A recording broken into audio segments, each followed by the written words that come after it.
bills, taking a girl out to dinner, et cetera, et cetera. So we'd be liars if we'd said we weren't money lovers. I'm not saying I'm not. I'm just as human as anybody else. No better, no worse. I'm just a guy. I'm just a human being. And I know my frailties, and I know I can be pitiable and pathetic, and I depend on God's amazing grace. And it blows my mind every day that He still loves me, and He still respects me, and He still wants the best for me. And, and we're all like that. We can all be weak and feel about 2 inches tall, and we can at times feel like spiritual giants if God is blessing us in that way. And we can be very powerful, and we can affect change. And it's a beautiful thing. And we all have the same power to do that. It's simply being God's friend, praying, inviting the Spirit of truth into your life. That's Jesus called the Comforter, the Counselor, and many other things. It's all good. He didn't leave us alone, so we have a direct connection to the Father. Jesus Himself said, "You yourself can go to the Father and boldly before His throne." Remember, He created you. He loves you like nobody else can love you. Okay, you're His property. I'm His property, and it's all reasonable to assume He wants the best for you. He wants us to be happy. Doesn't a good parent want their kids to be happy? They don't want them to experience any pain and suffering. They want what's only the best. That's what makes sense. That's God. And by extension, that's the decent, upright people among us that are willing to live in a perfect world, an ideal world, that are really egalitarian by default. They're godly. They're good Americans.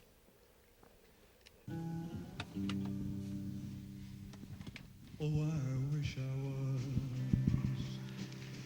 in the land of cotton.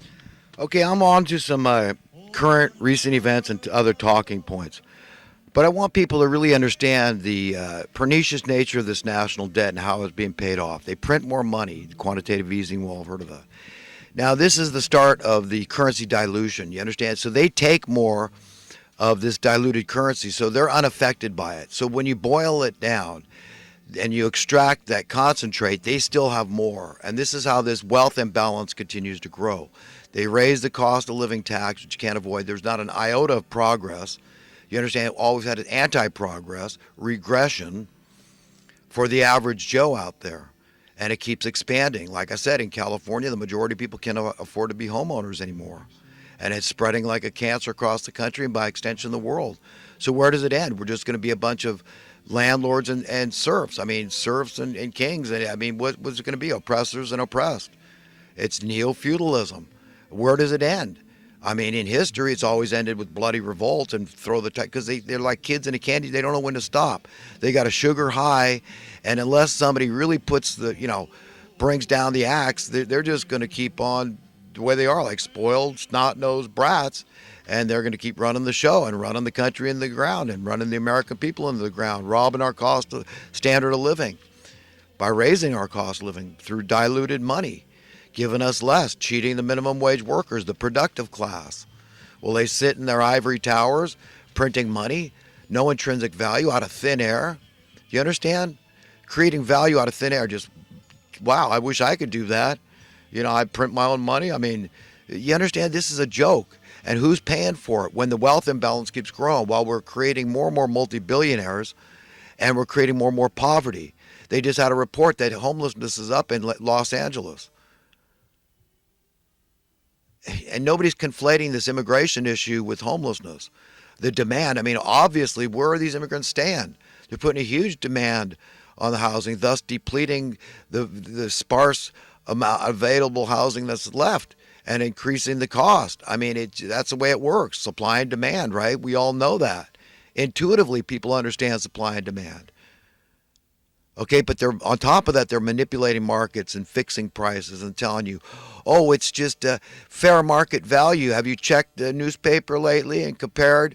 You understand? So they all bounce off each other and, hey, we gotta, I gotta stay up with my peers. I gotta be respected, so I gotta keep raising my rents even if they don't need more money, right? They've got their properties paid for example, but they do it just so their peers don't look down on them and say, hey, you're hurting me here.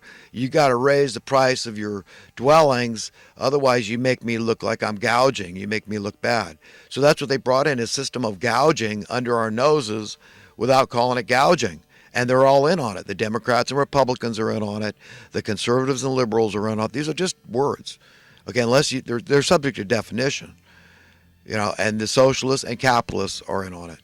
And we've had nothing but anti-capitalism, okay, this whole time. So you can't frame capitalism. And socialism, show me where it's ever worked in history. It doesn't. It creates animosity, and eventually you get a revolution, and it just doesn't work. In history, show me where it worked. Any form that we know of. Okay, it's stealing is still the Robin Hood thing. But, I talked about that passage about the parable Jesus told last week in Luke. I think it was chapter, I can't remember, it doesn't matter. But about the shrewd manager and how the people of this world are more shrewd in dealing with their own than the people of the light. And some people would say, well, wasn't that stealing when that manager that worked for his owner was having these people write down the amount they owed, because that was kind of a lie, Isn't that stealing? Oh, that's a fair question. And maybe, God does have a twinge of Robin Hood in him. And he's trying to get us to understand that, at some point, when it comes to sticking up for others, you see, those are the most powerful people that don't need it. They're already well-to-do, but they're standing up for the downtrodden.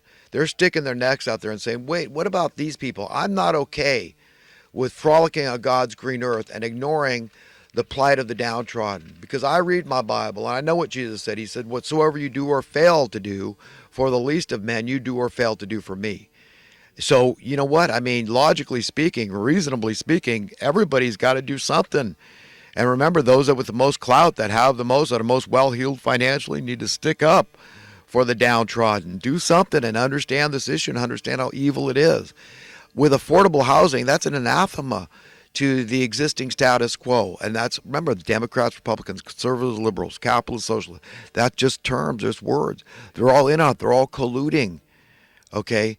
They don't want affordable housing. They need people. This is going to sound hyper cynical, but they need people. This is my own take. This is what I've deduced. They need people to literally die out in the cold. They may not even be consciously aware of this, but it's happening on a subliminal, semi-subconscious level, where they know that it's got to be dire out there, that people actually have to, just like a game of Monopoly, I'm out, I don't get to play anymore. What does that mean? That means you're reduced to living in your car, to couch surfing, living under a bridge, at a homeless shelter, in desperation, begging for poverty, begging for welfare, rather, or just begging, right? That's what's going to happen when you're out of the game. It's bad. It's not good at all. You see, they need that desperation that drives so much of the crime, you understand, and so many jobs revolve around things persisting on this basis, on this status quo, in this established system. They depend on dire poverty, to extreme, desperate poverty, destitution. It depends on that to continue. So they really desperately need to keep a lot of poor people and keep it growing, keep it chugging in their direction, their trajectory of death and destruction for the masses.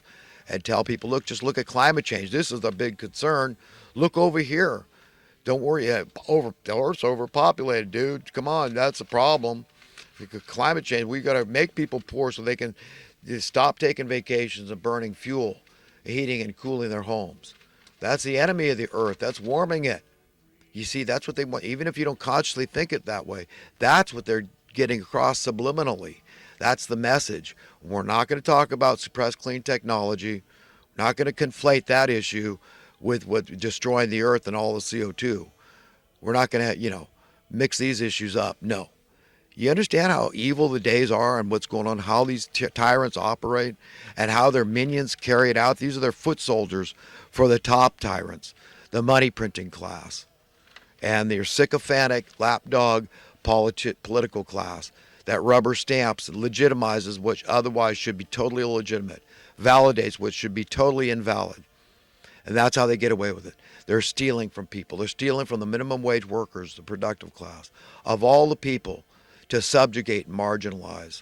No status, doing jobs that are imperative to the welfare of society as a whole.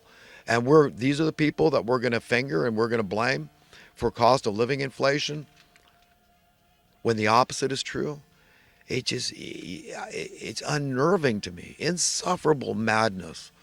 And I've got to speak out. Don't you have to speak out?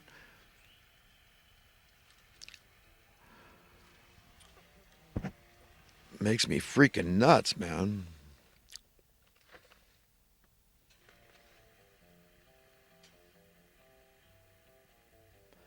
Yeah, this national debt, $22 trillion. That's what the Federal Reserve has done to the American people. Rich nation, my fanny. It's 880 times, that's a rough estimate, 880 times higher than it was in the 80s with a $24 billion debt. I just approximated that mathematically. Somebody's got to pay for it, and it sure as hell isn't the elitists. It sure as hell isn't those top politicians.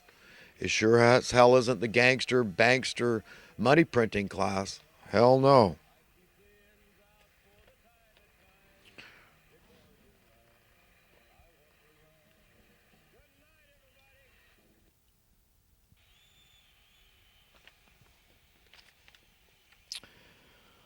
I don't have too much written down this past week. I mean, the big news is always out there, threats with war with Iran and all this crap and the Saudi Arabia thing and oil shortages and drive up our prices and by creating a shortage. It's pretty insane. But I watch this TMZ live once in a while. Some of it I can't stand, but bores me. They're talking about Rihanna and this, on and on and on. She says, I'm a black woman. I came from a black woman, and I've got a black woman in me. It's like, if that had come out of a white woman's mouth, people would be all over it, right? But you see, I mean, I'm not for favor of double standards anywhere. I'm not for white supremacy. I'm not for black supremacy. I'm not for Latino supremacy. Okay, we're equal. Okay, all else is ungodly. Okay, I'm an egalitarian, and that's that. So I don't like people that smack of being superior to others for their color or race. I mean, that sucks. And even if it was true, those are the people that should be the most humble and the last to come off like a superior because of their skin color or race. I mean, that's just freaking nuts. That's how I feel. That's my take on that. But they didn't say anything about that on the show. I find that disingenuous because people think stuff like that. Well, don't bring it up. See, so much of life is passing us by on a subliminal level. We're not being exactly who we want to be.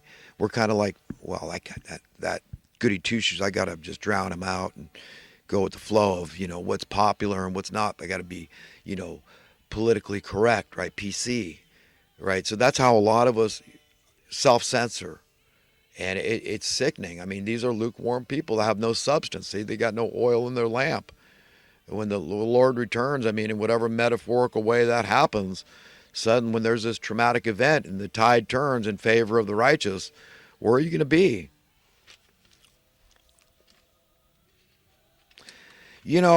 When it comes to problems in society, internationally, domestically, local community, always ask yourself this fundamental question.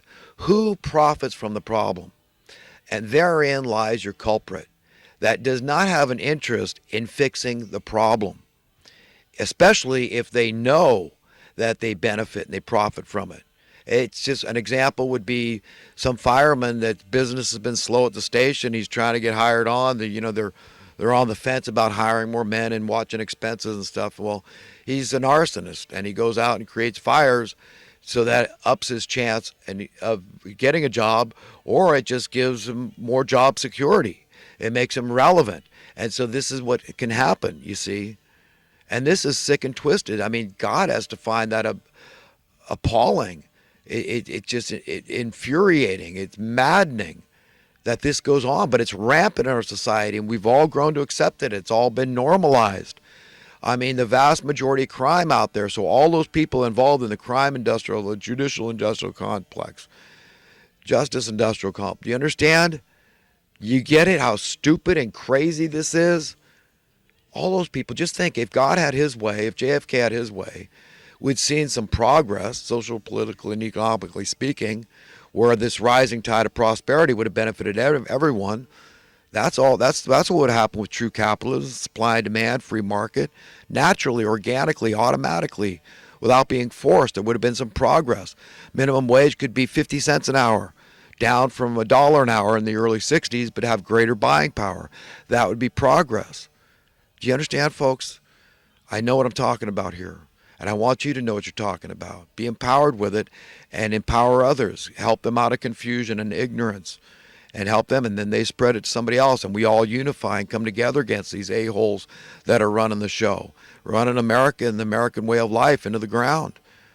We've got to put our foot down and parent these people, as unpleasant a task as that is. We've got to do it. If we're God's friends, friends to humanity,